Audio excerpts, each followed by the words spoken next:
Hello, thanks for tuning in to the Football Hipsters podcast, your one-stop shop for all things European in a week that Juve lose again, Messi goes nuts, and it's playoff time in the USA for the MLS. Keep it tuned, we're here to cover you with football.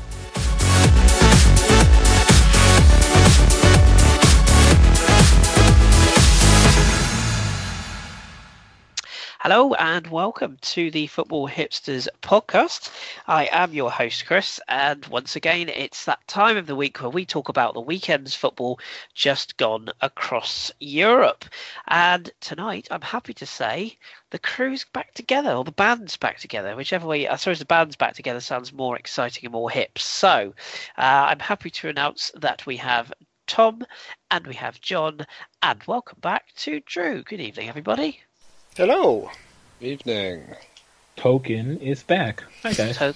See, and once again, you chose to introduce yourself last. You can't blame anybody but yourself. No, I did that intentionally. He knows his place. He knows his place. Good stuff. It's good to have you back, my man. It's the full crew back together and plenty to discuss. So we're not going to waste any time. We're going to jump straight in, and we're going to actually start with Drew. We're going to start in Germany, and it's this week's Bundesliga roundup.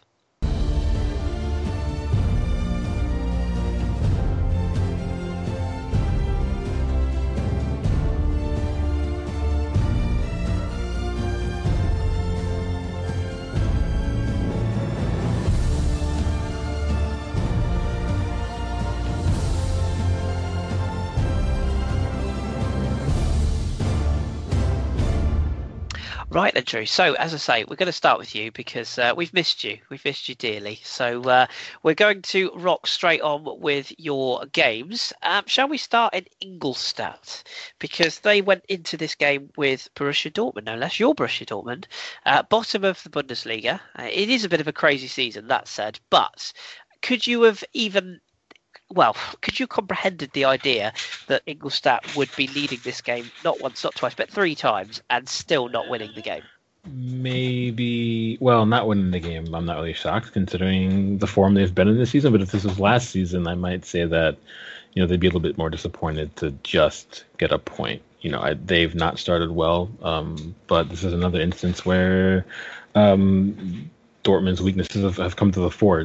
I said a lot last season, and I think I alluded to earlier this season as well, that the reason why Dortmund will always struggle to catch Bayern is because where Bayern don't allow goals, Dortmund does. And when you're going to Ingolstadt, who are bottom of the table before this match, one of the worst offensive records in the Bundesliga, and then you let up three, and you need Pulisic to come off the bench and then grab a leveler in stoppage time. That's not a performance that Tuchel will be all that proud of. I don't think he necessarily got, the 11 incorrect or the approach, but it's just one of those things where you question if they've really replaced, Mats Hummels in the way that they would have seen fit. It's just... This is the reason why Dortmund will always struggle. Credit to Ingolstadt for finding 3 goals, but I think everybody would have been expecting more from Dortmund in this performance. It's certainly the 3 points, and now given the result with a sitting 6th, it's close at the top. A win, at the weekend could see them easily jump right back up to 4th or maybe even 3rd, depending on results. But if they want to keep up with Bayern and some other teams who are performing well, then these are the matches they have to win. So. Any concerns about what's going on? There's a little bit of talk that Tuchel is having difficulty. He's rotating the squad a lot, and he's having difficulty getting the same tune out of them. I think it was Weidenfeller was back in goal this weekend. Do you think there's too much change, or is it just literally one of those days? Well, there's no reason why Weidenfeller should be playing over Berkey anyway. I'm not Berkey's biggest fan, but certainly Weidenfeller has regressed over the last couple of years, given some of the form we've seen from him previously. I just don't think that. That change made sense for me. And as Arsenal fans, we've come to criticize keeper changes unexpectedly for no reason all the time. But, he does have to rotate a bit. He has a deeper squad than he did last season. And maybe that's why he's not used to being able to find the balance between rotation and still sticking with, a general 11. But then again, this is a match where he would have thought he could go and win. And given Ingolstadt's form, maybe he thought this was a good time to rotate certain players, but it did kind of backfire. But even with that 11, even though Pulisic didn't start, obviously Götze was on the bench. Sebastian Voda was on the bench. Even without those players, you would expect them to go out and win. But it was just a mix between maybe too much rotation and wasn't their day. So. Fair points, fair points. So drop points for Dortmund. Also drop points for Leverkusen. Now we have a question in a minute about Hoffenheim's manager. But first of all, the game. Hoffenheim winning by 3-0, but an incident in the first 6 minutes involving a former Hoffenheim player might have had quite a big say on this game. Yeah, Kevin Volland got sent off, straight red. And when your center forward gets sent off for a straight red, perhaps it's maybe ominous that, result wouldn't be going in your favor. But and then, when you're down a man for 84 minutes, it's going to be really difficult to really bang out a result. And Leverkusen are the type of side where they do like to attack, and you can't imagine that they would switch that too much. They'd still go out and try to play for the home support, being in front of the home crowd and whatnot. But that being said, Hoffenheim were absolutely brilliant in that match. Especially Sandro Wagner. You and I spoke about how well he played in Darmstadt, and I even mentioned, I think it was Tom, asked me a question about what are some center forwards in the Bundesliga that you could see making a jump to a much bigger club. Mm-hmm. I mentioned Sandro Wagner. I said he could go to a club much bigger than Hoffenheim. I actually do think he is that good. He's a very, very good center forward, and one of the things Hoffenheim were missing last season was a target center forward who the play could revolve around. I think he's given them a lot of that this season. He had a goal and an assist. Krim Dimmerbe has been excellent this season. In his first season at the club. He had a goal. He hit the crossbar. Now, the likes of Steven Zuber and Dimmerbe and Nedim Amiri, these are players that can play off of Wagner's shoulder, and I think they were missing that in an attacking sense. And despite that, also I think everyone at Hoffenheim's really bought in to Nagelsmann. He managed throughout the club from the youth system all the way up the chain, and I think when you know the club that well and you know the players that well, and a lot of the younger players are coming through, and he would have managed a lot of them. I think it's all sort of bearing fruit. That said, I don't know if it's necessarily sustainable for Hoffenheim. It's a long season, and there are teams in the Bundesliga that have a lot, more quality in a lot of different areas than they do. But we've seen before. I'm not saying they're going to pull less, but we've seen before when the manager knows how to get the best out of what he has available to him without a European distraction. Sometimes there can be a shock finish, and if they keep this sort of form throughout the season, I would not be shocked if they finished in a European place. I don't know if I would say Champions League place, but I would say European place. And going back to Leverkusen real quick, I think that this, they haven't been playing as well we've seen them maybe last season. And it's not for lack of quality, although I still question why Ahmed Mehmedi still receives starting role. But despite that, I think this is just one of those where they were just awful on a day, but they're more than capable of bouncing back, and we'll see how they respond, in the coming weeks for sure. Absolutely. And just quickly on Julian Nagelsmann, we had a question from our good friend Simon Collins. He just simply wants to ask, how far do you think Nagelsmann can go? Because he's surprising a lot of people, isn't he? I mean, he is, and like I said before, when a manager has put himself in a position where he can get the best of the pieces he has, Hoffenheim never have enough money to do a ton of business. The Wagner deal wasn't really expensive, and most of the other players they've either brought into the system or have gotten relatively on the cheap. So he can pick up some talent where other clubs might miss, or they might just value someone of a bigger name, bigger value over those players. But tactically is where I think Hoffenheim are really starting to show that they may have a couple more surprise wins in the bag, and we saw it from them last season in spells under Nagelsmann, even though he wasn't really settled yet. That on their day they could be much improved under him, and I think you're seeing that now. They haven't lost yet. They drew their first 4 matches, but now they've won 4 straight. I think bar Dortmund and Bayern, they've scored 16 goals in 8 matches. So they're averaging 2 goals every match right now. The defenses, they've allowed 10, which isn't awful, but they just know what their expectations are every match. They know how to go out and they play their brand of football, and Nagelsmann has faith in the system and the players that are in the system. So when you have a manager and a system that's set up in that sort of regard, then I think, like I said, I wouldn't be surprised if they finished in the European place. It's a long season. There's 26 matches left, but if this form keeps up, I think Europe for Hoffenheim wouldn't be a foregone conclusion or So. We'll watch it with great interest. He certainly upset Roger Schmidt, that's for sure. If you haven't seen the footage of that, have a look. Our final game of the individual roundups then comes from Schalke, who have been steadily improving recently. Better results in the Europa League. Things seem to be clicking, and they seem to have found a goal scorer in an unlikely likely form of a former Tottenham midfielder. 3-0 victory over Mainz. How was it? They're excellent, and I think that I hate to do this to John, but I think that 4-0 home win over Gladbach was sort of like the shot in the arm they needed, and then they went out. they went out against Augsburg, who are always at least defensively solid at home, and they got a 1-1 draw, and then they progressed, and now they have another 3-0 win at home, in Gelsenkirchen. I think this is what you would expect from a Weinzel side, honestly.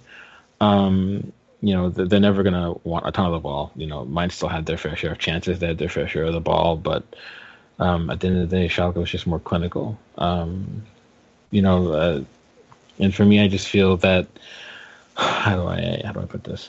So Augsburg, if not for nothing, under Weinzel, they were more consistent. And under new managers, it's hard to get consistency from the outset. And granted, there were a lot of performances early doors from Schalke under Weinzel that drew far more criticism than what you're seeing now, and I think it's difficult to go from Augsburg to a club like Schalke, who have that brand name, who have expectations, who have money to spend, who have more tactical options available, and you just really need to find what works best for you tactically, and then how you fit the pieces in that tactical setup to what you can get the best results with. And I think that he's now finally starting to understand that.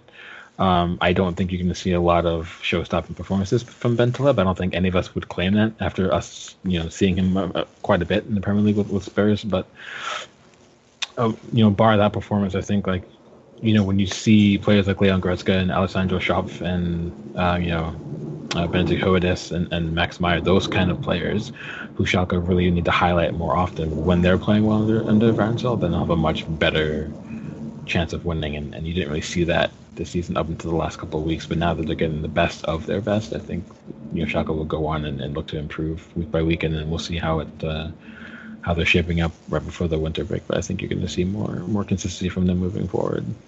Yeah, very interesting side to Schalke there.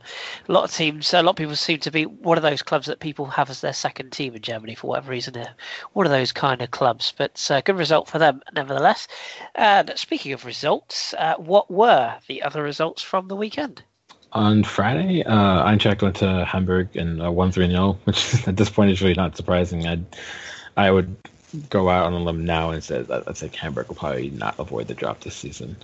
Darmstadt won 3-1 against Wolfsburg, who also, unsurprisingly, are just not in a good run of form, and they've got some struggles in the post-Kevin De Bruyne era still. Freiburg won 2-1 at home against Augsburg. Hertha won 2-1 against Cologne, which is kind of billed as a one to watch, considering that Cologne is, I guess you could say, overachieving, and Hertha is having another strong start similar to last season. Bayern won 2-0 at home against Gladbach. RB Leipzig won 3-1 at home to Werder Bremen. And now they're actually second. 2 points, 2 points off Bayern, a point ahead of Hertha, still undefeated. I was talking to Tom pre-recording and saying that I thought RB Leipzig would do well. I wouldn't be surprised if they got Europa League, but I think they're even playing above even my expectations. That they've just been brilliant this season so far. So they're also a team to watch for some of you. Can I ask a quick question to Drew, if that's all right? You can, No. Yeah. We'll do the table afterwards. So go on. No, just on Salzburg, Leipzig rather. I'm getting my Austrian drinks mixed up. But no, I just want to ask, do you put it down that their success more to how they're playing or how poor other teams in Germany have been? Well, I don't know.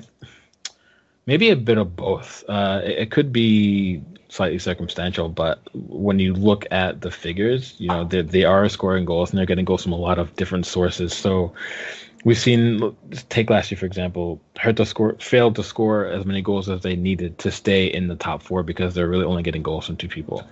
But on the flip side, I think RB have gotten goals from 8 different players this season. I think 3 of them are on 3 goals, so they're getting consistency from a lot of the attacking players. And I think they're playing a brand of football where it's really difficult because they have a lot of pacey players, as you'll know, and even when you have, the likes of Dortmund who want more of the ball this season, Herbe can hit you on a counterattack brilliantly. And I think that's just a system that we've seen again with, like, say, Leicester last season, where against bigger sides, that it does bear fruit. And I think they're a prime example that, if you have a brilliant attacking talent and you can just keep your shape at the back, you have a good chance of going out to win. It's reflected by the goals they scored, the fact that they have the second best defensive record. I think it's a mix. But I don't think they're going to regress that much if and when they do. I still think they have a chance at Europa League, even if they don't get Champions League, which I don't think they will. But it's a good success story. First year getting into Europe would be right on course with what they want for the long term for the club. They want to make the club one of the biggest in Germany. They want to become regulars in Champions League within 5 years. They want to build that new ground for themselves. So this is proof positive that maybe they're ready to actually take that on and move forward as a club. So. It's coming, isn't it? Give us the table just on where we stand at the moment, 'cause it's a bit of a crazy season so far, isn't it? Sure. Bayern are top on 20 points. So before RB Leipzig are second on 18. Hertha third on 17, Hoffenheim fourth on 16. FC Köln fifth on 15. Dortmund and Eintracht are tied on 14 points for sixth place. Bottom table, Hamburg and Ingolstadt are tied for 17th on 2, Wolfsburg 16th on 6, and Schalke and Werder Bremen tied for 14th on 7. So, and surprisingly enough, Gladbach and Leverkusen are 10th and 11th on 11 to 10 points respectively. You didn't have to bring that up. That's fine. One thing I will bring up before we leave Germany for the time being, Everton fans, you've got a player in Shadi Tarashai. Yes. He was brilliant for Frankfurt on Friday night. I watched that game and he was really good.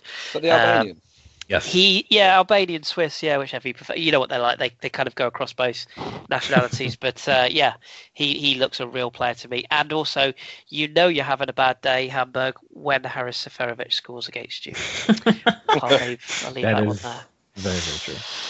Drew, we'll be back to you a little bit later for little Hipsters Choice action. So there's a tease, listeners. But we'll leave Germany there for another week. Drew, where can people find you on Twitter if they wish to ask you questions? As usual, just at AFCBVB1410. And it's good to be back, guys. Splendid. I'm going to shamelessly promote ourselves every week from here on. So there is your Twitter handle for all things German. Right. I'm going to hand over the reins to John now. I'm going to have a little natter about my beloved French league. So we're going to move this week to France next. It's Liga.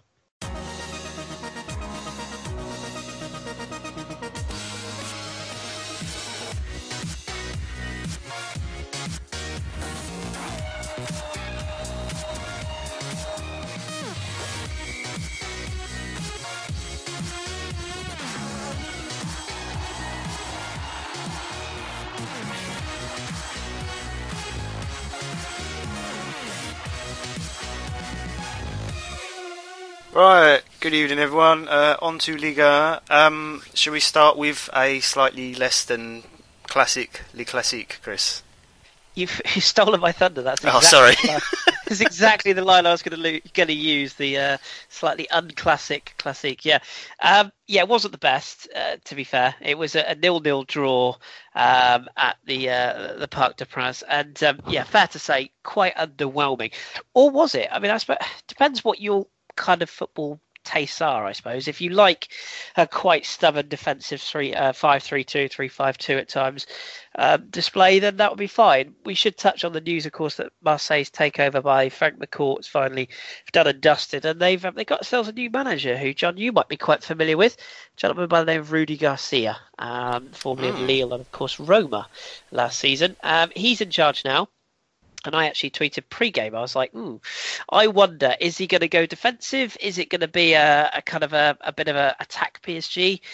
Well, it was the former. He went defensive, and they got a point, and they deserved it. It has to be said. PSG, very underwhelming once again. I think there's problems that maybe we can touch on in a second with the situation at PSG, but it just wasn't a particularly entertaining game. The crowd were up for it. It was all blood and thunder pre-game, and then it just kind of just stopped and ended. Not many chances. The best 2 chances of the game fell to one Edinson Cavani.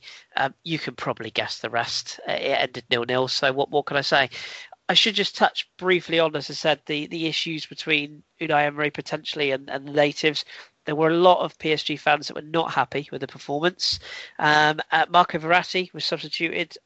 He had his hand in front of his mouth, as is the way modern day, where you want to slag off your manager, but you don't want to be seen to be doing it on camera.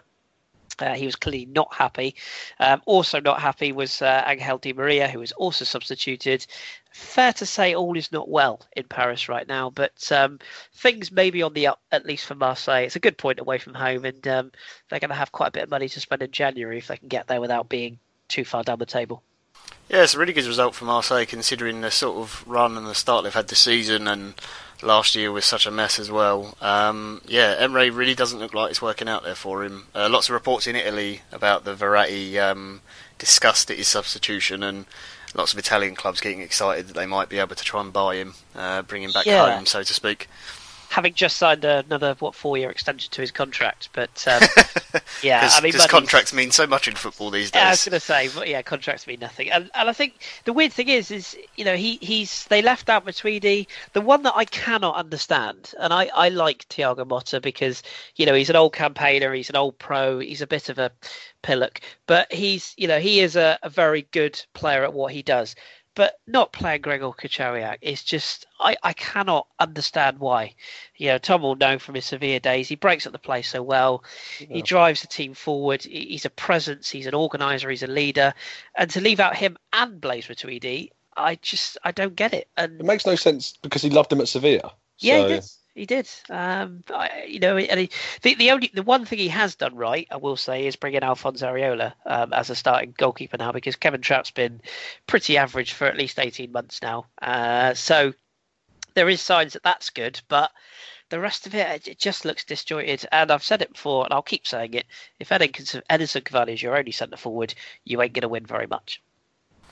Well, we'll leave that delicate opinion on Cavani that you're always so polite about there. We're gonna cheat a bit and sort of jam 2 games into one.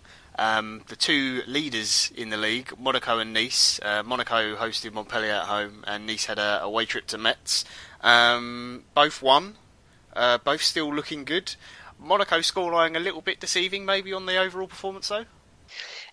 Yeah, it was, because Montpellier were really good. I will rattle through these very quickly as a joint pair because I don't want to cheat too much. But yeah, a 6-2 victory for Monaco over Montpellier, but it was a really bizarre game. Boudebouz had Montpellier in front before Falcao scored a penalty, and Mbappé Lotin, more on him later, got them back in front, Monaco that is. Boudebouz then equalised from the penalty spot on 61, and it all seemed to be set for a tough last 20 minutes, except that Monaco went into overdrive.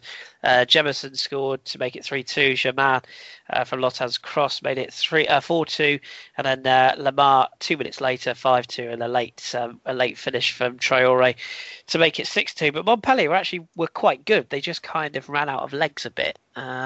So a little bit harsh this result, I think personally, but at the same time it was a crucial win for Monaco because Nice just keep going. I know we've had a question on Nice, which maybe I can get to in a second, but they just keep going. They won 4-2 away at Metz, who seem to be quite happy to provide entertaining games this season. They have done on many occasions.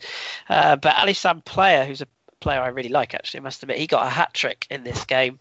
He had Nice in front. Majek equalised for Metz. Player penalty put them 2-1 up. Dial equalised again for Metz, and then 2 late goals. Player completing his hat-trick in a late clincher from Willian Cyprien, meaning Nice got the 4-2 victory, and they are really, really entertaining right now. They're pulling up trees, and they don't look scared of anyone, and they just look like a side who are playing a system and playing with a kind of a swagger where they just don't care, and whoever turns up, they're just sweeping aside. So it was one of the games I said to look out for. So if you did get a chance to watch this one, well done you. I know our very own Ross is quite smitten with Nice. He watched them a little bit last year when he was looking at Puel before he came to Southampton. Of course, now they've got your boy in charge there, John. Things are going well for Big Lucien Favre. We did actually have a question which I can splice in very quickly about Nice, if I can find it here. Just while you're finding that, I do think it was quite strange that Montpellier were the team that tired, considering Monaco had to play. That game was Friday night, and Monaco played in Moscow on Wednesday. Yep, absolutely, yeah. Apparently, Julien Laurence was saying, that French journalist, he was saying that it's a good job Monaco won this, because if they hadn't done, it would have not been happy. But basically, French TV, or BN Sports, I think it was, wanted Monaco on the box, so they said Monaco play on Friday. That was it. There was no discussions. That's just how it went. So it's a bit of an odd set of circumstances. But yeah, French TV is kind of one of those. What's the way of putting it? They're one of those bodies that when they say jump, the French league says how high, particularly with the situation money wise. So yes, but yeah, Nice are very much on track. I can't actually find the question of who asked. I've got a point while you're searching. Yeah, go for it. Saying our good friend Tim Armitage, who I interviewed, who's expert on Austrian football, obviously Nice played Salzburg in the week. And came out of a 1-0 win, and said they were very nice, no pun intended, to watch, and he was very impressed by them. So, yeah. Yeah, I mean, they're functional, but they've got that little bit of X factor. I found the question, by the way. I can splice it in here. It's actually from Korosh at Dorf_Guna. He just wanted to say, could you talk about Lucien Favre, the impact he's had on Nice? And although it's still early, can Nice go all the way with a football teacher? I love that expression. That's very German. But yeah, I mean, they can. I don't think they will. I hate to be a party pooper, but I just feel like the season, and talking to Ross about this the other night, I do think that they will struggle when the rigours of Europa League starts to catch up, if indeed they qualify. And I just don't think PSG can be this bad for too long. I think Monaco are probably the team that's going to usurp them quicker. But if Nice get into the Champions League, I mean, that's an achievement in itself. And wins away at Metz is a good starting point. And fair play to Favre, he's taken on Puel's work and probably taken it up a level. Yeah, very good manager. Just breeds confidence in the players and makes them believe in themselves a little bit more than perhaps they did before. Last game we're going to look at here. Oh God, I don't know what's worse at the moment, being an Inter Milan fan or being a Lyon fan. Home game against Guingamp. Not great result, was it? No, it could be worse. It could be a Lorient fan. More on that in a second. But it was a defeat for Lyon. It's only their second defeat in 15 at home. But they really fell apart badly in this game. Really surprised. They obviously suffered the defeat to Juve midweek, John, that you would have seen. No thanks to one Gianluigi Buffon, who was amazing. So there's a shock. But no, they went in front. Alexandre Lacazette finding the net with a penalty, unlike Wednesday, and they all seemed to be going according to plan, except it didn't last. And Saliba, who's a player I must admit I quite like watching, he got the equaliser for Guingamp straight after half time. And then it all just kind of went to rats for Lyon, who time and time again looked poor defensively. They were exposed over and over again by sort of the quick counter-attacking from Guingamp. But it wasn't just counter-attacking. It wasn't like they just sort of sat there and waited him. They went for Lyon, and they played in a 4-3-3 formation. It really worked. Jimmy Briand, the former Lyon player, was kind of at the heart of most things, and he set up one of the goals for a young man I think we'll be hearing a little bit more about this season, the French under-20 international Marcus Coco, who we also had a question from our good friend Mr. Collings. He asked how good is he, and the answer is very good. He's a very, very good little player. He's kind of a wide forward, plays on the shoulder, cuts in really, really well, and he's a good finisher. He's a really good finisher. I think taken off the reins, if you will, I think he'll get goals, and he got two very, very good goals here, particularly the first one, cutting in. So it's a really poor result for Lyon. I'm worried about them, to be perfectly honest with you. They are really struggling right now. They sit 10th in the table, and it's not going to get any easier for them. So, yeah, I don't really know the answer to what they have to do to change the way things are going. I have to say, putting my neck on the line here, I'm not sure Bruno Genesio will be in a job at the end of the season. And they go away to Toulouse next week, so it doesn't get any easier. Yeah. No, not good for him. I've heard a few reports about him possibly going. And no pressure on young Coco, who's already been compared to Thierry Henry. So no pressure at all. There's a few French centre forwards at the moment that are attracting the attention of Europe's elite. Be interested to see where they all end up. But no pressure at all. Yeah. So you want to give us the rest of the results from Liga this week? Yes, indeed I shall, if I could get my browser to work. So Bordeaux and Nancy drew 1-1. These are the Saturday evening games. Jeremy Menez, God bless the Phantom, he got them in front. Anthony Cura with the equaliser. If you've seen that, very lucky that bounced over the line. Lille finally getting a win again. Sebastian Corchina's free kick and Eder with the goals for Lille. One back for Diao for Bastia wasn't enough. That's a 2-1 victory. Dijon beat Lorient by a 0-0. Last minute goal from Lottier. More on Lorient in a second. Good win for Dijon. Angers and Toulouse stank up the joint 0-0. That was a pretty poor game, has to be said. Although good save from Alban Lafont in that game, the 17-year-old keeper who's causing quite a lot of attention. Nantes, with their second Brittany derby in a week, they lost this one at home to Rennes by 2-1. Two cracking goals from Kamil Grosicki, player we mentioned a few times on this pod. And Caen lost at home to St Etienne, a rare away victory for St Etienne. Henri Saivet and Jordan Veretout, two of the Championship's finest, formerly of Villa and Newcastle, of course, with the goals there. Lovely. There was there was a bit of news as well you had, wasn't there, regarding Lorient?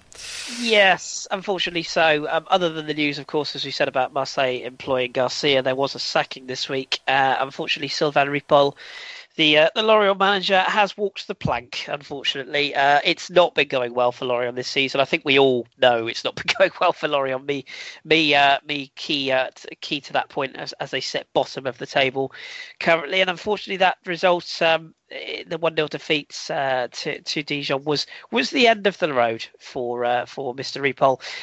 The front runners for the job, apparently Uli Bopp has rejected the job. This is the former Marseille manager. Apparently he's rejected it today. So the other people in the frame right now are Guy Lacombe, Eric Roy, and former Lyon boss Hubert Fournier, who's an interesting one.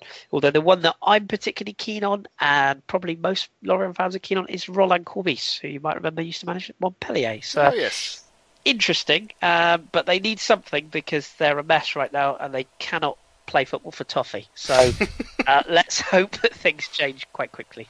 Yeah, Fournier is a surprise name. Right, well, I think that's everything from Liga. And do you just want to run through the table quickly? Yes, no worries. So Nice atop, 4 points clear now of Monaco in second, 26 points for Nice, 22 for Monaco. PSG in third, unthinkable, I know, 20 points. Toulouse in fourth, amazing. Guingamp fifth, amazing. Rennes in sixth, probably quite amazing. St Etienne, Bordeaux, Angers, and Lyon make up the top 10. Marseille are up to 11th. Metz 12th, and then down at the bottom, as I say, Lorient and Nancy 6 points only for those two at the bottom. Cannes are also in the relegation zone, but Montpellier, Lille, Bastia are all the same, 10 points. So it's all getting rather close in France. Lovely jubbly. Nice to see the title race is still on, and long may it continue. Hopefully it carries on for the rest of the season. Yes, I just hope that teams can get enough points so that when PSG finally do wake up, it might be a bit late. But we'll we'll hope for the best. All right, well, that's Liga done, so I'll hand back over to you, Kris. Splendid, thank you very much. And I shall hand over to someone else because it's Tom's turn next. We'll go for slightly warmer climes and we'll go across to Spain for this week's La Liga.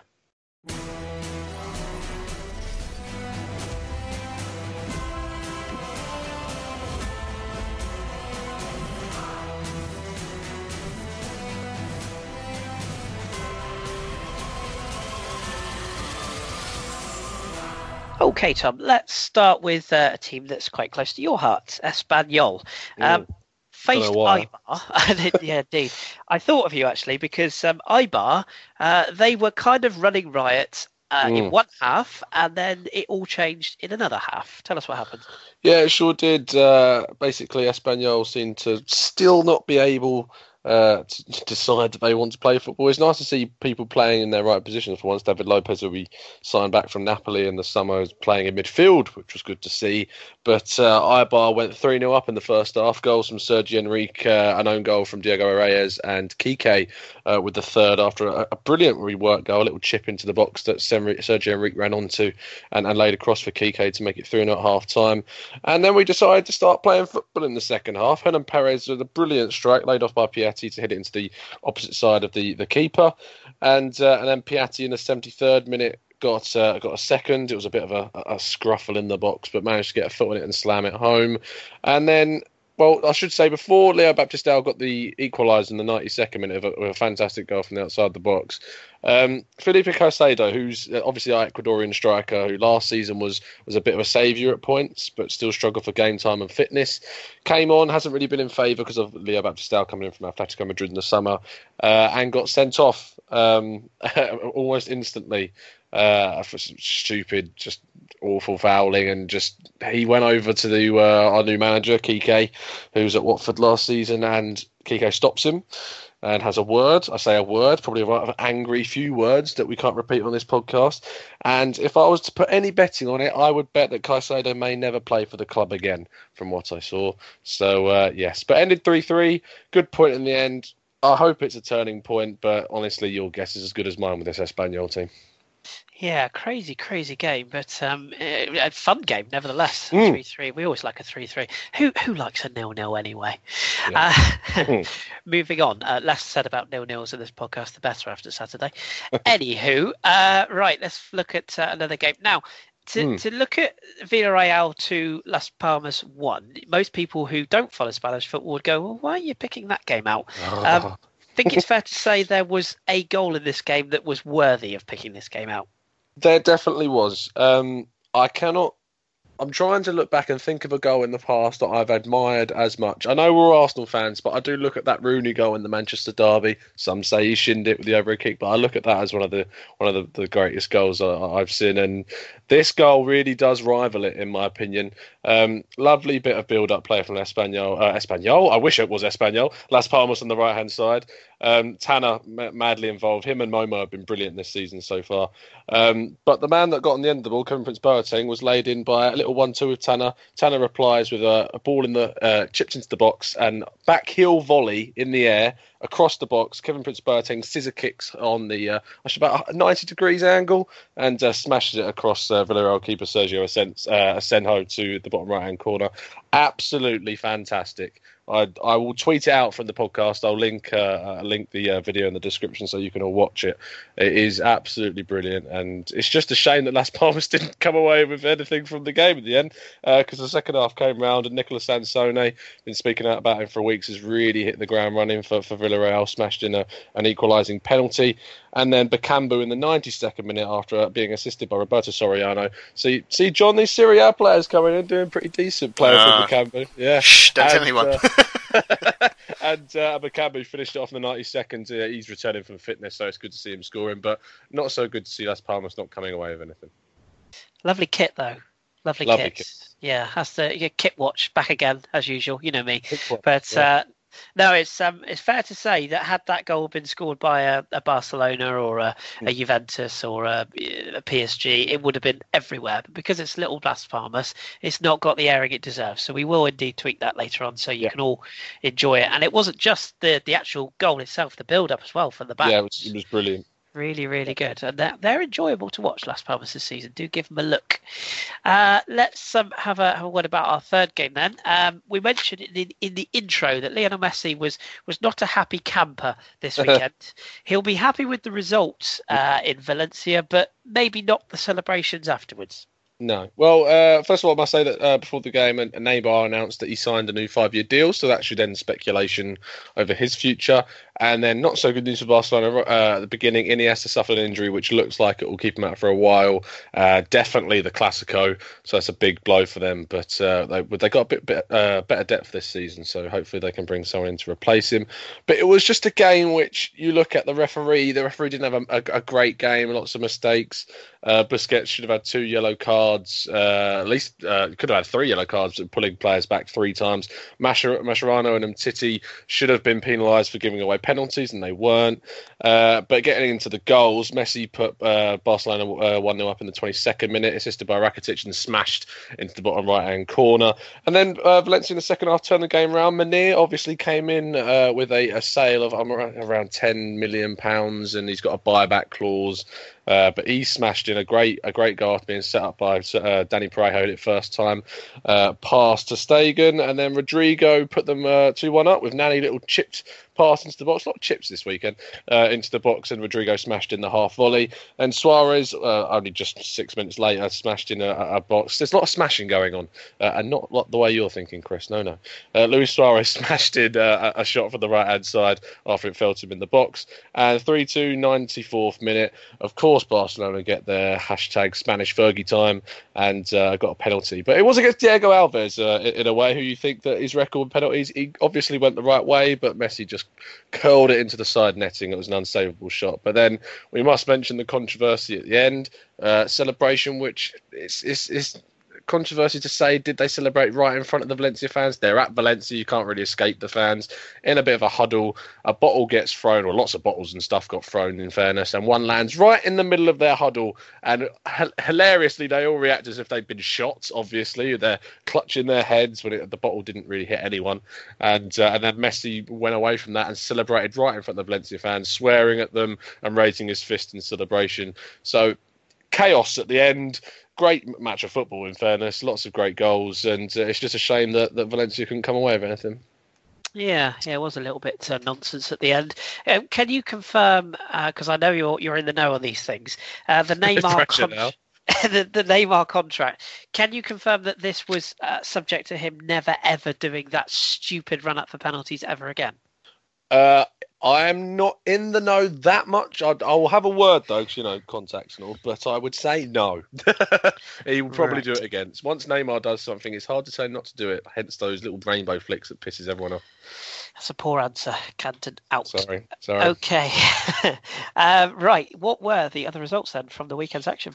Yes, it was a pretty decent weekend of football, in fact. A lot of goals. Osasuna lost 2-1 at home to Real Betis. Yaquin, who's, for some reason, Ruben Castro didn't start for Betis. Don't ask why.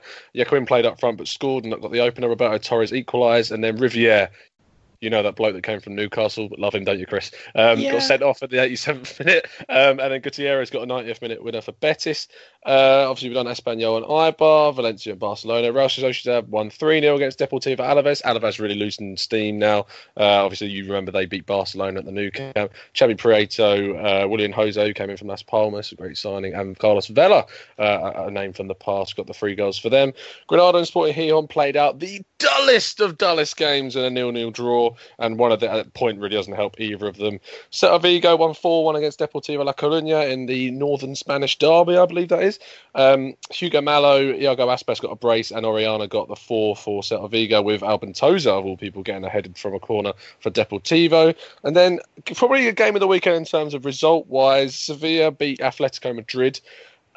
Wasn't a game which was fantastic, and they, to be honest, Atletico sort of conceded a non-athletic type of goal to concede. And Nzonzi ran through, got laid through on the halfway line, ran away from the Atletico defence and slotted one home. And you have to say, and I agree with it because it was brought up on the Sky Sports pod with John Driscoll, that Nzonzi has to be the best centre midfielder in the league outside of the top 3 at the moment. It's incredible the progression that he's made since leaving the Premier League. And the last thing on that game is that Koke got sent off for a second yellow in the 77th minute, so that won't be great to lose him for the next match. Villarreal against Las Palmas, we've done that. Malaga won 4-0 against Leganes. A guy I'm really glad that he stayed in, Ignacio Camacho, scored in the 90th minute. Before that, Johnny got a penalty, Castro and Sergio Ramirez got the other 2. But as I say, it's really great to see Camacho still scoring. And the last game of the weekend was Real Madrid against Athletic Bilbao. Now, Bilbao had so many chances in this game, and Iñaki Williams in particular missed a few that he really should have scored. But Benzema scored in the 7th minute to put Real on up. 20 minutes later, Sebin Moreno, someone I've shouted about. I think he's a hipster's choice, actually, Sebin Moreno. That'll have to be checked, though. And he scored a very decent goal in the 27th. And then Alvaro Morata, a bit of controversy about the last goal, a bit of a scramble in the box. He gets the goal in. Ronaldo puts his hand up, seemingly to signal that he was offside. Although, as Kris pointed out to me before we came on air, this doesn't seem to be a irregular occurrence, and he's done it before in the past with nothing made of it. So it's a strange one that he would call himself offside, that people sort of say that maybe he's trying to take the glory away and he's annoyed that he didn't get the winning goal, but that seems insane, and you wouldn't expect that. But, it is Ronaldo, so who knows? Indeed. Podcast 20... Oh, hang on, I'm just checking again. Podcast 23. Yeah. There you go. Time check. 1 hour, 2 minutes, 35 seconds. Seven Moreno. For Seven Moreno. So if you want to have a listen, please do. Okay. Where does that leave the table then? Yeah, table's quite interesting, actually. Real Madrid, before the weekend started, Atletico Madrid were top, and they finished the weekend 5th. So that's how close it is at the moment. Real Madrid top at the moment, 21 points. Sevilla are actually second after their win over Atletico, 1 point behind Real on 20. Barcelona on 19 in third. Villarreal also on 19 in fourth. Atletico, as I said, in fifth. Bilbao 6th. A few points behind Atletico in third, 3 points behind now on 15. Down at the bottom, we have Granada, obviously the shoe-in for relegation, and probably they'll prove me wrong in the last game of the season, how they did last season. Osasuna 19th, 3 points above them on 6 points. Sporting Gijón 8 points, just in the relegation zone, tied on points with Deportivo and Espanyol, who are 17th and 16th. Valencia 15th on 9 points, so they've still got a bit of a way to go, but the form is sort of turning around under Prandelli, but we'll have to see how the few next games go. Interesting. Keep it locked. And again, for anybody who wants to ask questions, Tom, where can people find you? Yeah, at TCanter94, always happy. There we go. Super. Okay. We will leave Spain there for another week then. And of course, we will keep you in touch with all the action as of next week as well. Some big games coming up. Right. Let's move on then to another league. And finally, we'll go across to John and find out what's been happening in Italy. It's this week's Serie A.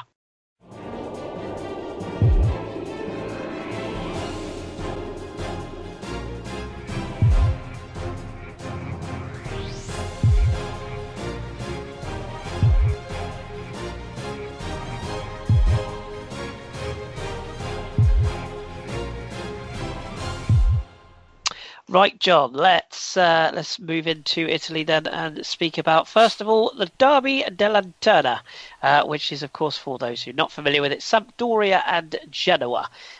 Very good game, very entertaining. Tell us about that, and also a little story that broke about this game as well. Yeah, really big game, one of the big derbies in Italy. Giampaoli under real pressure at Samp, just not getting enough points at the moment. I don't think they won in the last 7. So he was under really big pressure, and he lost his game 3-0 last season, so this was kind of make or break for him. And it went his way. Samp got a 2-1 win. Muriel with the first goal. Ball fell to Quagliarella in the box, that man who's been just about every club in Italy, and he just squared it for Muriel for a nice easy finish. But Genoa wouldn't be put out the game that easy. Rigoni with a goal back to equalise it. Then it looked like it was still going to go Samp's way though, as Mattia Perin gave away a penalty. But then he got up and saved it. Fantastic, just everything you want at the derby. In the end, just early on into the second half, cross just fizzled across too fast, and unfortunately for Izzo, it went in, deflected off him for an own goal. Finished 2-1, but the real story of the game was a 35-year-old goalkeeper who, I must admit, I didn't really remember seeing play before, but Christian Pugliani, sorry, I should say. He's basically the third choice at Samp. Emiliano Viviano, who Arsenal fans might remember but never actually played for Arsenal, is Samp's first choice keeper, and he was out with a wrist injury. Samp had already let their second keeper go, so Christian had to step up. But it's a lovely story because he's been a Samp fan all his life. It was his debut game, so he got to play in the derby. to play against Genoa, their biggest rivals, got to help them win the game. And there's a lovely story about him where he used to be at Chievo a few years ago, and he had some contract struggles, and he was trying to get out of the club, and ended up buying his own contract out and taking them to court. But they tried to sell him to Genoa, and he said, I can't go to Genoa, I'm a Samp fan, I could never ever play for them. Not something, you hear players say those sort of things, but they don't normally do it. If it's football, it's money, and that's all it is. He was like, no, I refuse, I will not go to Genoa. Hence Isn't his father a fan as well? That's why he wouldn't. Yeah, I think his father was a Samp fan. Yeah, so he just completely flat refused, and there was a court case, and he had to buy his contract out so he could leave, and he ends up at Samp, and never really thought he was ever going to play for them because of his age, and he was third choice, and he was just sort of, he was just happy to sign and be able to say that he trained there, and sort of got to walk out on the pitch and just sort of look around the stadium, that kind of thing. But yeah, makes his debut in the derby and helps Samp get a win. So yeah, just great story, one he will never forget. Amazing. Yeah, really, really good. As you say, the atmosphere was crackling and it had everything that game. And Perrin's penalty save was superb, despite him giving away the penalty, as you said, in the first place. So well done to him. Excuse me. Let's move on to a game that certainly won't be remembered for goalkeeping. Cagliari 3, Fiorentina 5. You don't get games like this in Italy very often. So was it all about how bad the defending was or how good the attacking was? Mostly the attacking, to be honest. There were some poor defensive errors. It's funny because we've been talking about Fiorentina lately and how disappointing they are where they are in the league and that they've been struggling for goals. Yes, they're playing Cagliari and they're expected to win, but Cagliari are actually above them in the league. And they opened the score in Gennaro on 2 minutes, and it just looked like it was going to be another horrible day for Fiorentina. But Kalinic, the man who last season had a great year, but this season just hasn't been going well for him, got on the score sheet, and they just went completely ham, Fiorentina, scoring all 5 goals within sort of 20-odd minutes. Kalinic with the first, Bernardeschi getting 2, and Kalinic getting another 2 to complete his hat-trick. Some really, really good goals in there. Bernardeschi's as well, in particular. His first one was fantastic. Nice to see him getting on the score sheet, something he struggled a little bit with this season. But it wasn't all over. Cagliari kind of tried to fight back into it and expose the one weakness that Fiorentina have had this season. Both goals coming from set pieces. Capuano and Borriello with his 4th goal of the season as well. So good result for Fiorentina. More important that they managed to find the goals finally, which is something that has eluded them, but still worrying that they are conceding goals in the same fashion week in, week out, which is something they really do need to improve on. But Sousa's position was a little bit shaky. Yes, he's expected to win this game, but the manner in which they won it and the fact they've got so many goals will give them a little confidence boost, and hopefully Kalinic can keep performing like this week in, week out and help move Fiorentina up the table, because they certainly shouldn't be that far down. No, they really shouldn't be. That's very much an underachieving side. And speaking of those, that was almost seamless as we move on to Milan, who have underachieved for far too long. Is a certain result of this game where they played the old lady and they got a victory. I guess there's 3 key things to talk about here. Are Milan back? Is Donnarumma the heir apparent to Gianluigi Buffon? And that Locatelli goal, quite special. Yeah, it was a fantastic game. It really started with Juve just piling on the pressure, and Milan just couldn't get out of their final third. Juve were just hemming them in, and it just looked like a case of when will Juve score and the floodgates will just open, which was surprising because Milan had been on such a good run and been threatening other teams, but they managed to see it out for sort of 20 minutes and pull themselves back into it. A lot of controversy in this game. First of all, Dybala went off injured, which was a big blow for Juve because he's really their creative spark in the team and obviously the talisman. And yeah, he didn't start the season great, but he started scoring goals and making things happen now, and it's all going great for him. And it looks like a hamstring injury. Initially, it was thought he'd be out for 2 weeks, but now they're saying it might be a bit longer, which is a big loss because they've got Napoli coming up, obviously Champions League as well, and he's definitely missing those games, 2 big fixtures. He was actually trying to lob Donnarumma from just inside the Milan half. And I think he would have pulled it off had he not slipped. His standing leg just went, and yeah, that didn't look good at all. But Juve actually took the lead, but the goal was disallowed. A lot of confusion over it. Pjanic had a free kick. It looked to be indirect, sort of 35, 40 yards out, sort of at an angle. So he floated one in. Milan had their had the wall up and defenders running through. No one actually got a touch on it, and it floated into the box. And Donnarumma basically couldn't make the save because Benatia and Bonucci were both running through and looked like one of them was going to get a flick. Typical thing where neither of them could quite reach it, but the goalkeeper doesn't know, so he has to kind of second guess where the ball's going to go. It went in. Goal was allowed, and then there was a lot of discussion with the linesman, a lot of Milan players around the referee. In Italy, they have officials behind the goal like they do in Europe, and eventually the decision was reversed. Now on the replay, Bonucci was Bonucci was onside, Benatia was offside, but Benatia wasn't interfering with play, whereas Bonucci could be said to be interfering with play, but he was onside, so it was wrongly disallowed. Juve should have been one up. But that was the decision in the end. Juve were obviously very upset. Pjanic got himself booked for arguing with the referee. Game carried on, and it was a real tussle when Milan really, really came back into it. And it was the young man, 18-year-old Locatelli, scored on his debut in the 3-2 win when they came back against Sassuolo, their bogey team. And in this game, entrusted in the midfield, sort of the more defensive of the three players, with Kuchka and Bonaventura next to him. Really thrived in the game and got an absolute rocket of a goal, just sort of on the corner of the 18-yard box. Absolutely rifled it into the top corner.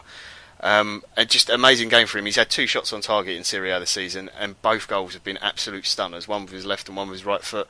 So 1-0 win for Milan. Big surprise. They closed the gap on Juve to 2 points at the top of the table.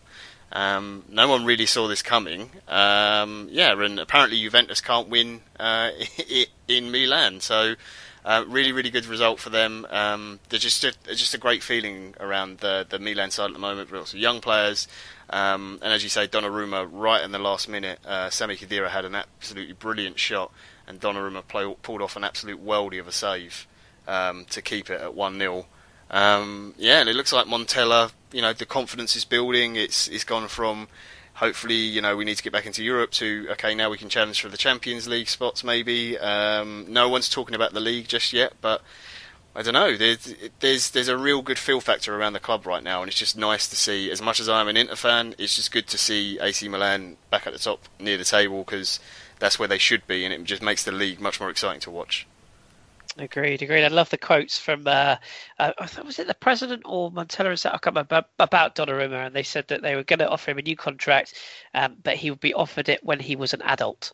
Which I thought was hilarious, like given the fact that he's one of the biggest clubs in the world's #1 goalkeeper right now. I thought it was quite amusing, but good result that for Milan. Speaking of results, what was the rest of them from across Italy this weekend? Udinese finally got a win, 3-1 at home. It was to Pescara, but a win nonetheless. Teru got 2, and Zapata with a late goal. And do you remember a man named Aquilani? He scored the goal for Pescara.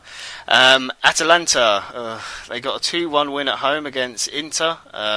Masiello and Pinella with the goals. Great goal by Eder. Fantastic free kick for Inter. Unfortunately, Inter did the usual and gave it up in the last few minutes, shooting themselves in the foot with a penalty. Idiots. Napoli got a comfortable 2-1 win away to Crotone. Callejon and Maskimovic with the goals. Rossi with a late consolation goal for Crotone. Big news in that game, though, was that Gabbiadini decided to be an idiot and kick a player straight in front of the referee and got a straight red card. So Napoli have no striker for 3 games. Yeah, not the smartest. Empoli. That's so annoying. Because I like him a lot, and he's got a chance with Milik out, and he's just blown it. Yeah, very, very, very stupid. So I assume Dries Mertens will be playing up front, which is happened in a couple of games so far already. So he'll come in and play as the central striker. Very odd, I know. But there we go. Empoli and Chievo played out a 0-0. Castro was sending off there for Chievo. Torino and Lazio played out a cracking game, 2-2. Iago Falque and Laic with the goals for Torino. Ciro Immobile scoring against his former club, and Murgia, a very young Italian player who you should look out for, with a goal for Lazio. Bologna Sassuolo played out a 1-1. Simone Verdi with yet another goal, and Matri with a goal for Sassuolo. And Roma also took advantage of Juve's slip up to close the gap to 2 points as well. 4-1 win at home to Palermo. No shocker there. Salah, Paredes, El Shawari, and that man Edin Dzeko mocking me yet again with another goal, keeping himself top of the goal scoring charts. Kaizon with the goal for Palermo. Good stuff. And as at time of recording, Palermo still have a manager, but that could change at any moment. So there's other managers much more likely to go before for anyone at Palermo at the moment. Ooh, I wouldn't put money on that, but I'll trust your wisdom. Where does that leave us at the table then this week? Yeah, so despite the loss, Juve are still top on 21 points. Roma and Milan on second and third, both on 19, and Napoli on 17 points. Torino up to fifth on 15, Lazio also on 15. And then as we go down to the bottom of the table, Crotone, I'm sure Davide Nicola is probably the likely manager to go, possibly next. Just a single point. I think they've got the worst start in Serie for something like 50-odd years compared to any other team. So yeah, not great for them. Palermo on 6 points, Empoli on 6, Pescara on 7, and Udinese just out of there on 10 points. There's not so much news at the moment as more rumours flying around. Frank de Boer, not going great for him at Inter, obviously. The owner's son, the new owner's son, Zhang, is coming in with Eric Fourier to have some discussions on the club and where it's going and moving forward tomorrow. That was already planned, but there was going to be talks with De Boer as well. Lots of rumours obviously flying around that he may be sacked. Wouldn't surprise me, to be honest. 3 on the bounce, they've lost now. They shouldn't have beaten Southampton in midweek in the Europa League. They didn't deserve to. They were extremely lucky in that. I'm sure Ross spoke about that. So he might be going, and one name that's already been mentioned, touted as a replacement, is Andrea Mandolini, the former Verona boss. Could be taken over because I know a lot of the players at Inter are wanting a Serie coach to come in. And the only other news is, to add to Inter's woes, is Gary Medel has got a 3-match ban as well for an elbow he threw in that game. There's a surprise. Yes, we have a question on Frank de Boer later on, which I'll save for the onion bags. So we'll store that one up. Where can people find you, John, if they want to ask you questions? At jwelsh84. Super duper. Okay. We will leave Italy there for another week then. And before we move on, I'm just going to come back to you all individually. So get thinking. Drew, I'm going to start with you. A game of the week from Germany. Oh dear, I completely forgot. Drew, I'll come back to you. Tom, a game of the week from Spain. Go to John. Go to John. Go to John. John. Oh, this you couldn't write this stuff, could you, boys and girls? Oh God, this is terrible. I don't want to say it, but I'm gonna say Inter at home to Torino. Possibly because it could be a complete car crash because of the state they're in at the moment, and Torino are playing very well. That's Wednesday night because there's midweek games. There's games Tuesday, Wednesday, and Thursday night in Serie. But there is also, if you'd like to watch a game where 2 teams actually can both play football, there is also Sassuolo versus Roma on the same night to watch. That'll be tasty. I'll do mine quickly to give our other chaps some more thinking time. I'm going to steer away from PSG because they're stinking up the joint right now. I'm going to go with St Etienne Monaco, which is a 7 o'clock kickoff on Saturday night. I don't think it's televised, but you can put a couple of pounds into a UK betting site and watch it for free if you so choose to do so. So St Etienne Monaco. Is that free? You said a couple of pounds. Well, you don't have to spend it. You just put the money in, just not spend it. But, you know. Tom, what's your game of the week from La Liga? Yeah, so I've gone for, on the Sunday, 7:45 kickoff on Sky Sports 2. It's Las Palmas against Celta Vigo. Vigo in great form.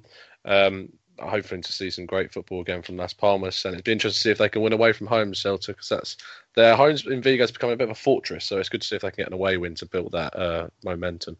Splendid. Andrew. You guys are so lucky to turn my music down. I would have no idea you're speaking.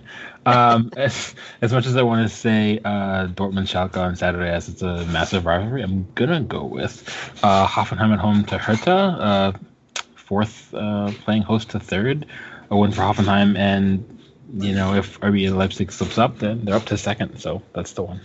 Tasty, I like that. I didn't realise Dortmund Schalke was this week as well. That'll be 2 good games to keep an eye on. So yes, we will be back across those next week. Right, okay, we will leave our European roundups there then for another week. As I say, we've got a few questions coming up in a bit, but now we're going to transition into a little section for what else is going on around the world, and it's this week's Best of the Rest.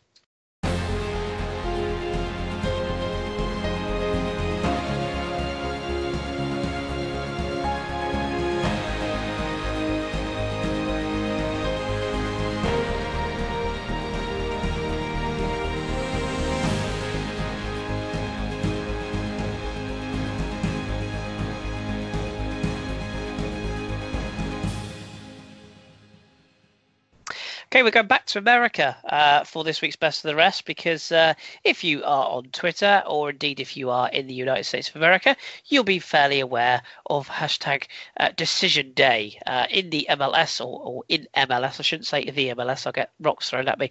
In MLS this weekend, it was basically the final games of the regular season across the calendar. They were all played at the same time, so we now know the teams that are automatically through and the teams that are going into the playoffs. I'll explain more in a minute, and I'll also plug something well worth reading that will be coming out on our website soon. Back to that in a second. Let's go to the results then. Colorado Rapids and Houston Dynamo played out a 1-1 draw. Wenger for Houston Dynamo, Gashi the equaliser there. LA Galaxy. Yes, indeed. Not that one, though. He's a little bit younger than him.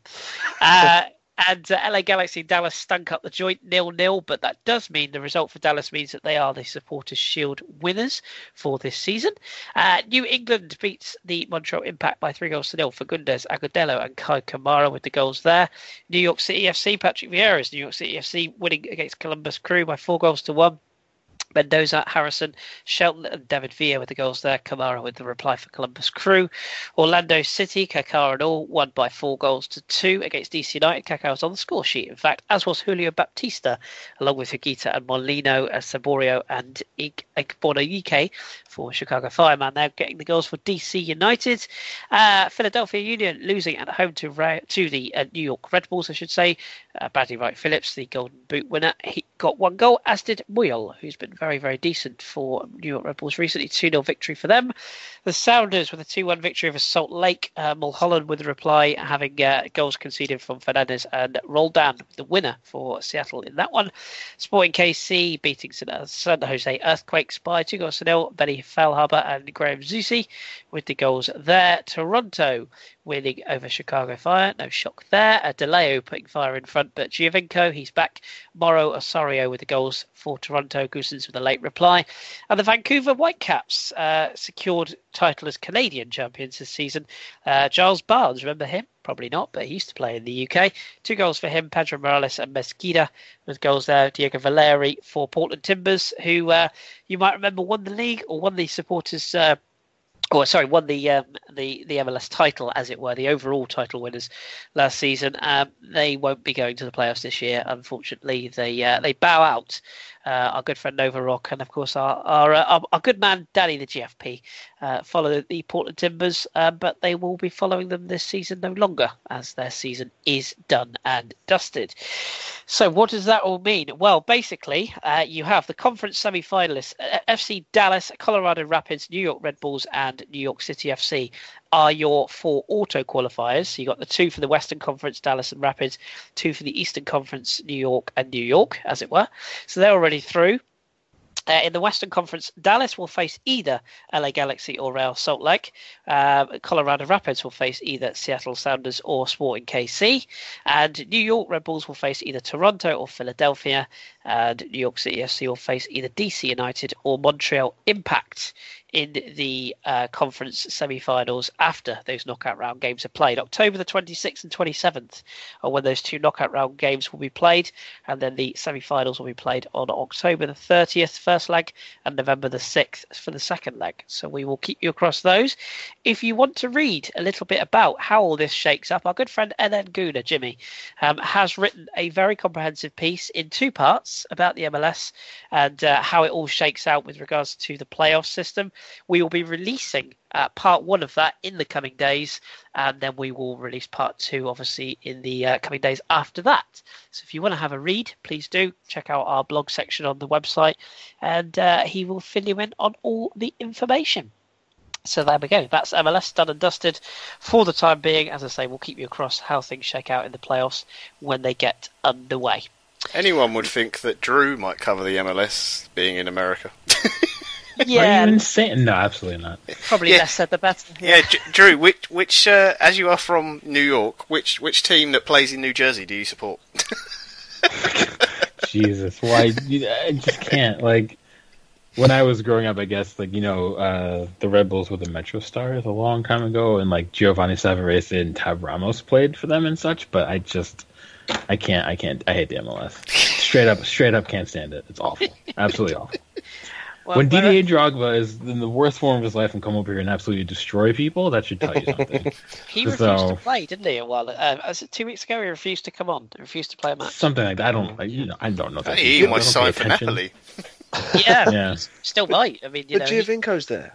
Yeah, and obliterating the league for rightfully so. I love him. I like it. I enjoy it. I enjoy MLS for what it is. I think is the standard high? No, of course. But I think what I like about it is the fact that the Americans are embracing soccer slowly but surely. And it is some fireworks going off. How exciting! It is slowly but surely starting to become popular, and I'm all for it because if we can get players coming over to European shores, obviously Bobby Wood, Drew, you'll know, is doing rather well at Hamburg. Well, when he plays. Christian Pulisic, who's of American descent as well. There's a few. Stuart Holden, you might remember from his days at Bolton, and you get the odd one. Clint Dempsey will say less about probably, but you get the odd one that comes over and does good things. So the more that happens, I think the better. So there's good things coming out of America, hopefully anyway. And of course Canada. Let's not leave Canada out. Right, okay, we will leave all things American and Canadian and MLSian alone for another week. As I say, do check out Jimmy's blog when it goes up. Check our Twitter feed when that one is live. We will tweet about it. Right, let's move on then. And before we get to your questions, I should say, it's time to put another player into our Hipsters Choice block of goodness. And let's see who we're going to put in this week. As I say, this week's Hipsters Choice.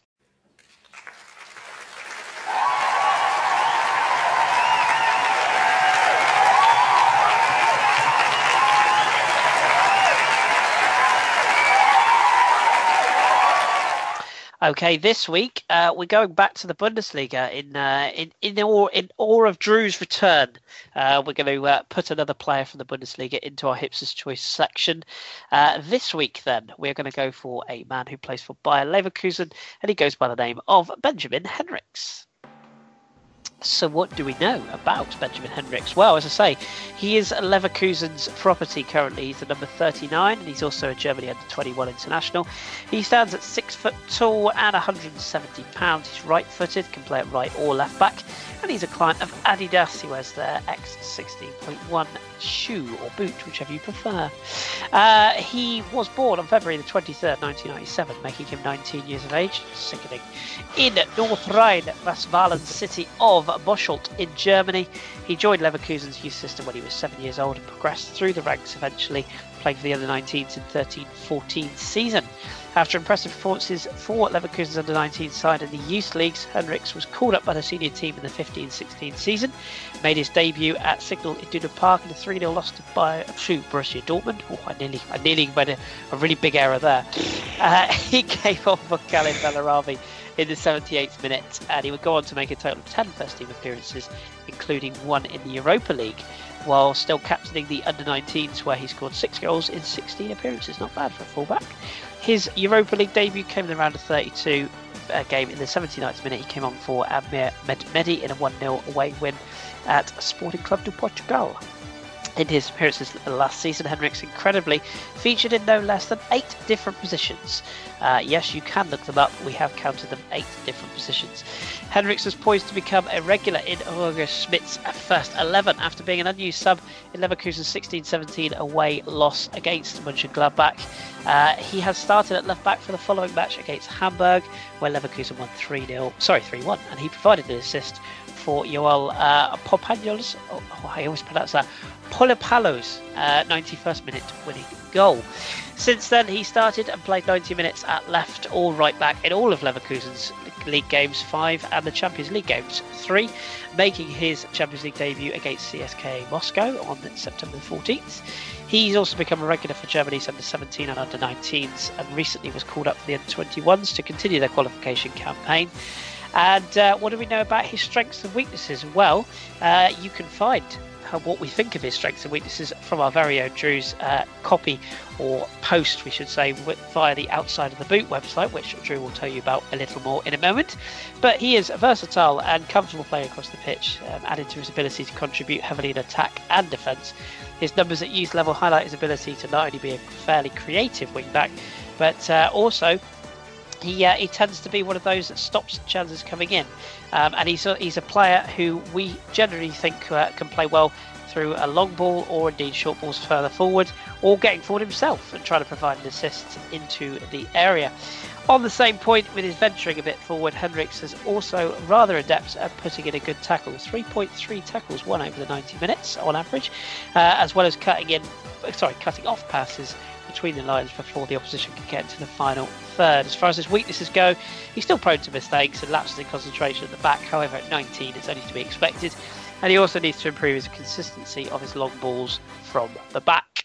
So, Drew, I will come to you. As you wrote the piece, let our listeners know, as I say, where they can find that on Outside of the Boot. And what's your thoughts on this young man? Because he seems to be making some waves. So, I mean, a lot of people who, if they read any online blogging, Outside of the Boot's actually pretty popular. And one of the things that they specialize in is they do scouting reports on younger players. So 22, 23 or younger than that. And I generally do scouting reports on a lot of Belgian, Dutch, and German players. So I wrote a piece on Hendricks about a month ago. Yeah, September 28th is when I wrote it.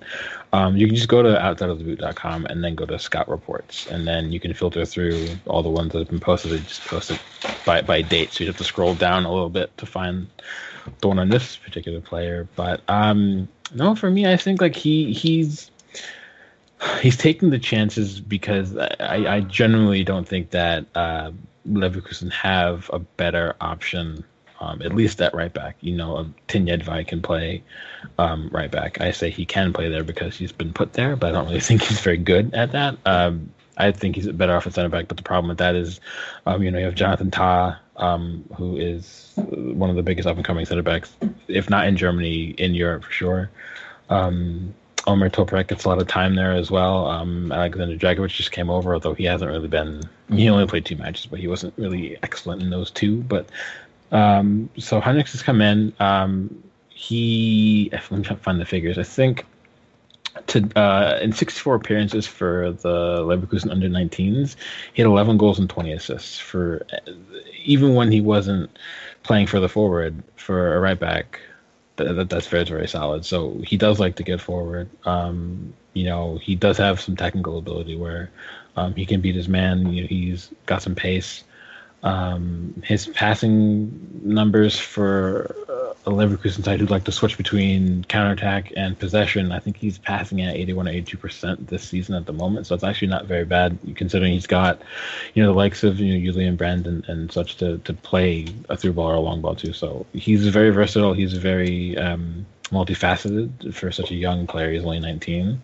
I think that's the upside. He can play left and right back as well. I think that's another thing that Leverkusen are going to need throughout the season because, Vendel is the preferred left back. But sometimes he's prone to being inconsistent. If he suffers an injury, then they can play Hendricks at left back and then go back to Tinjedvai at right back. So those are the strengths, as you kind of alluded to before. The weaknesses for me, as I wrote in the piece and as Kelly highlighted again, it's just he's got to mature in how well he makes his decisions. He is prone to lapses of concentration at the back, but most 19-year-olds are in life, let alone when they're professional footballers. So that will change with time. He's made a big jump from the youth levels to being their preferred right back this season. So as he progresses, as he matures throughout the season, he'll get better at that. And I don't want to say that he's going to become as good as Joshua Kimmich, who I'm sure I'm going to mention later, but he's got the ability to come up virtually out of nowhere to people who aren't paying attention to the German league and become one of the bigger or more well-known younger right backs in the league. So it's worth keeping an eye on the same way people keep an eye on Felix Paslick at Dortmund. Hendricks is in that same boat, I would say, at the moment. Yet another one off the production line of German football, and yes, as I say, we will keep an eye on him. Of course, we covered Jonathan Tah last season on the Hipsters Choice, so if you want to go back and listen to those, you can indeed. But yes, things are looking up for him. And if you do want to look at or listen to our former Hipsters Choices, if you go to the footballhipsterspodcast.co.uk/category/Hipsters Choice, you can find all of the ones we've done previously and track their progress. I can tell you next week we're going all American again. Sorry, Drew. Next week's Hipsters Choice will be Seattle Sounders Jordan Morris. So if you have any questions on him, do get them in. We're going to start announcing who we're going to be doing the week before in the coming weeks. So if people do have specific questions, they can ask them in advance. So our thanks to Drew and our thanks to Kelly for compiling that information for us. Much appreciated. Right, we're going to finish then with a quick fire round of your questions answered. Here's this week's Onion Bag. Right, gentlemen, conscious of time, so we will skip through these as quickly as possible. Our thanks to anyone that's asked us a question. If you do want to ask us a question at the FH Podcast every week is where to do so. First one comes in for John Shaka-esque, our good friend, Doctor, as he calls him after the last week's joke. Frank de Boer doesn't have a proper diagnosis for Inter's issues at the moment. What must be done? It's looking grim, in my opinion. Do you think he'll be gone, John? If he loses to Torino and it's a bad defeat, it wouldn't surprise me if he goes. Yeah, lost 6 games already this season in the league. As I said, there was no way they deserved or should have. I have no idea how they beat Southampton. Obviously, the 2 already embarrassing defeats as well in the Europa League to teams that they should be beating. It's just not looking good for him. There's lots of issues. He hasn't sorted out the midfield or organised it. The fullbacks are still causing problems. He's picking centre-back pairings that don't work a lot of the time. Yes, okay, there's an argument that you need to give him more time, but it's Inter Milan and you need to come in and fix things quickly.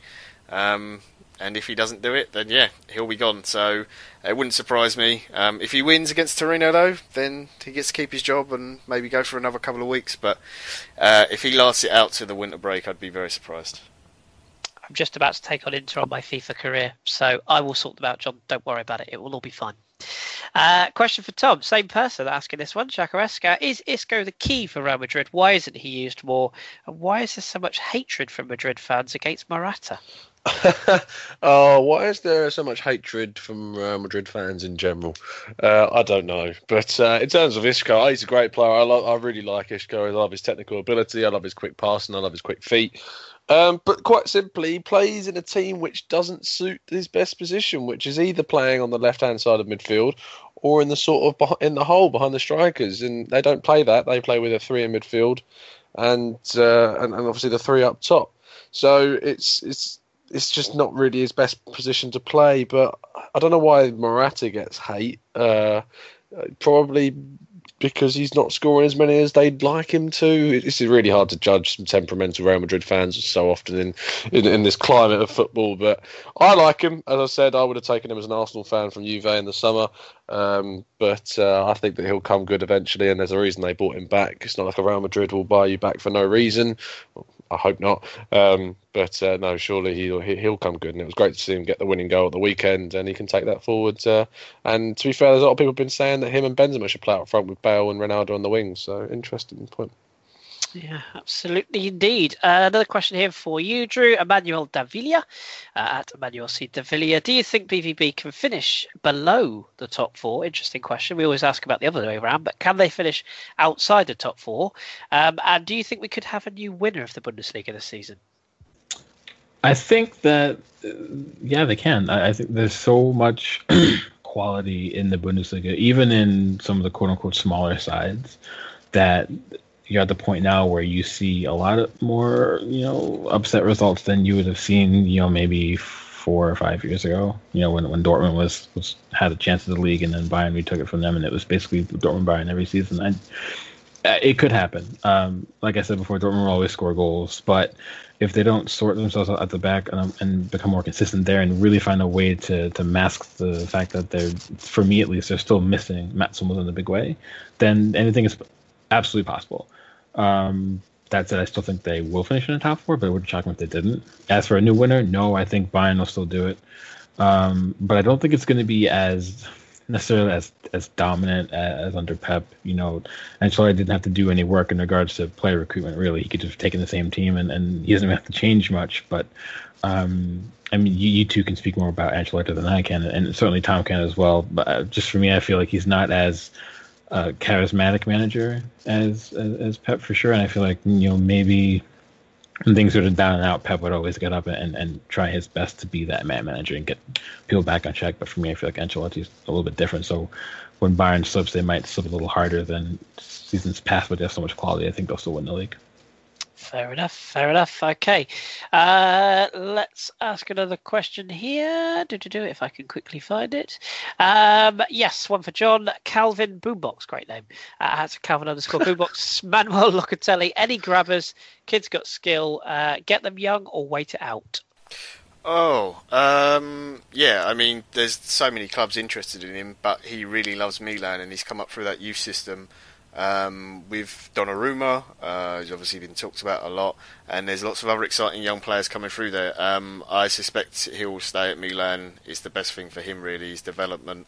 There's so much praise and hype around him right now that I wouldn't want to take him out and move him to another club. That's the worst case scenario for him. It wouldn't surprise me if clubs come in with big offers for him, because he's a really exciting talent. But in terms of his own development, he should definitely stay at Milan for now.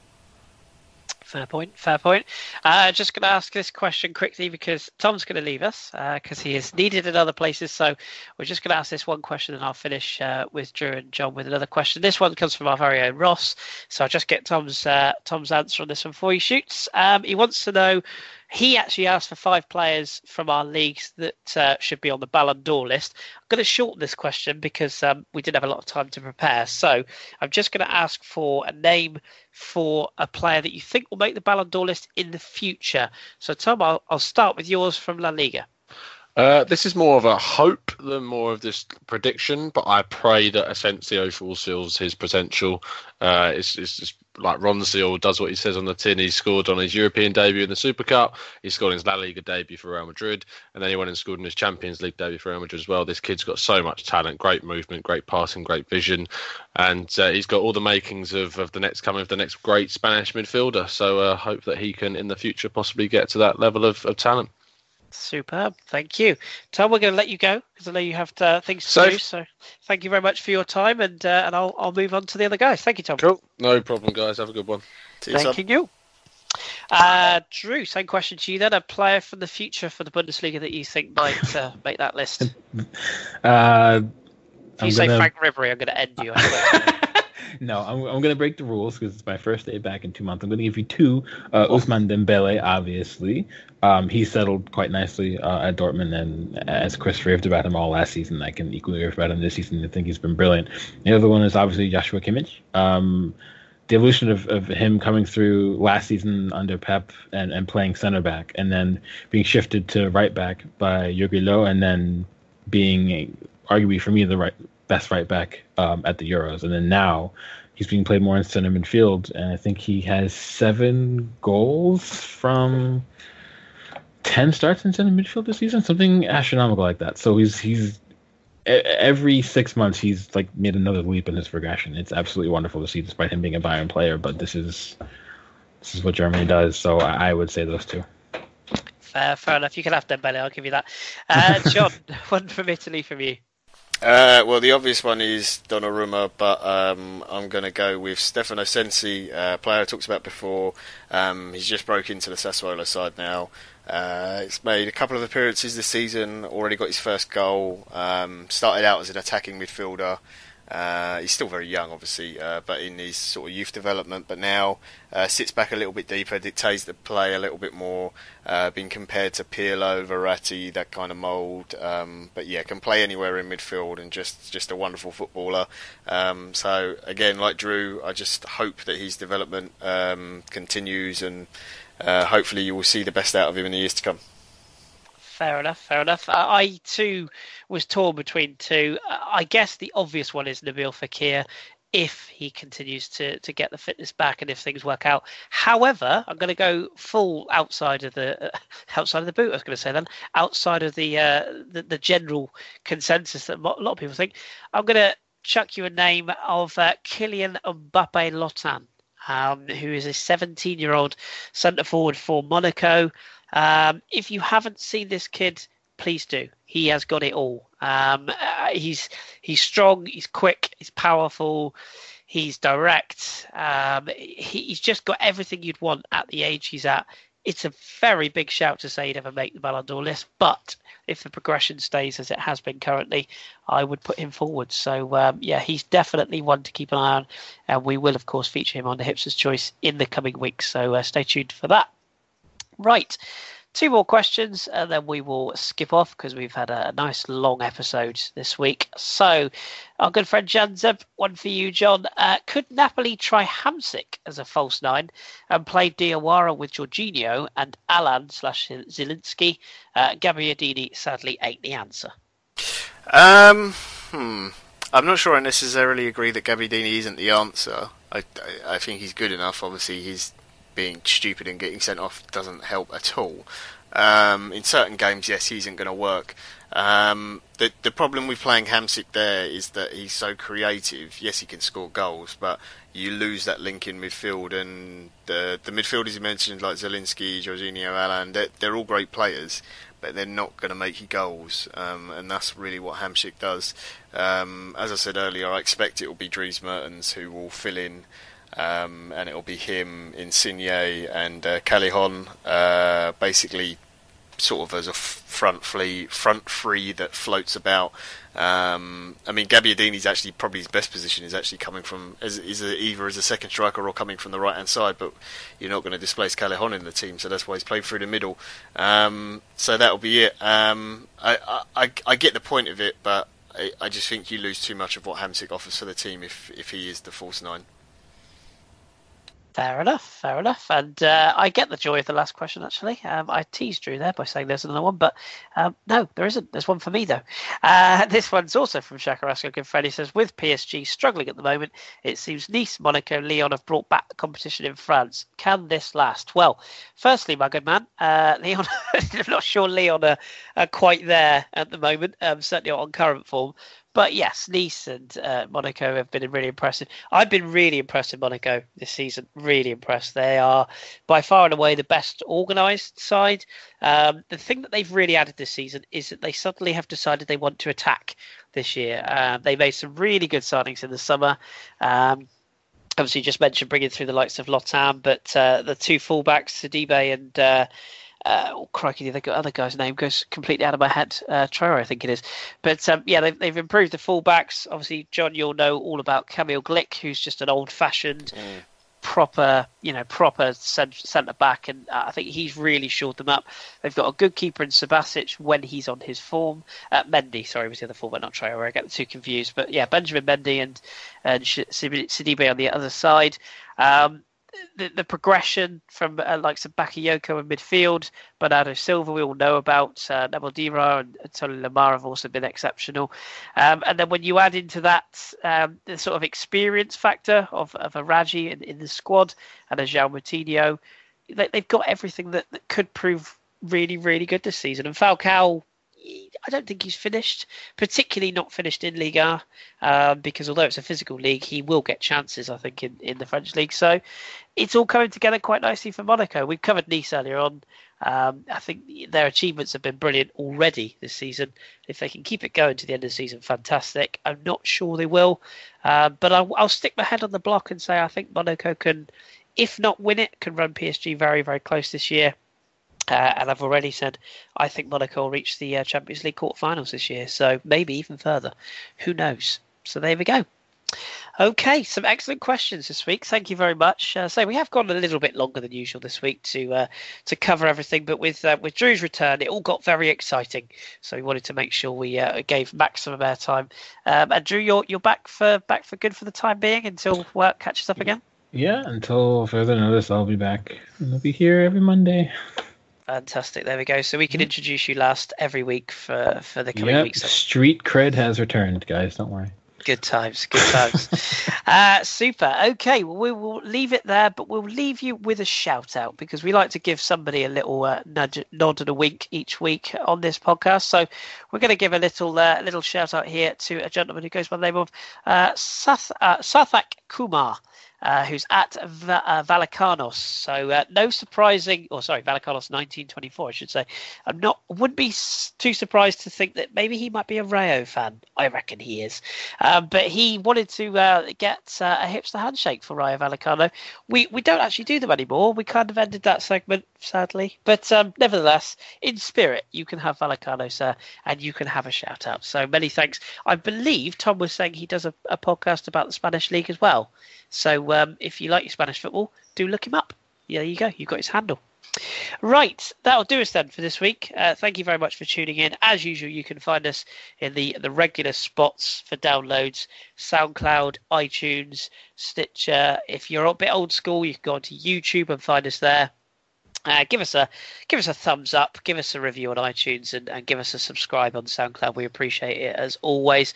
And we'll be back next week with all the regular goods and bads of the European leagues, and of course myself and Ross will be back on Sunday with the English Breakfast podcast, and there's another Satchel next week as well with the Champions League midweek action. So my thanks to John and to Drew, and of course to Tom who shut off. So thank you very much, gentlemen. Cheers, good to have you back, Drew. Hi, thanks, pal. Good to be back, and thanks for having me back. It's more than a pleasure. And as always, as you say on this podcast, keep your beard strong and your glasses trendy. We have been the Football Hipsters. Enjoy your football, and we'll be back next week.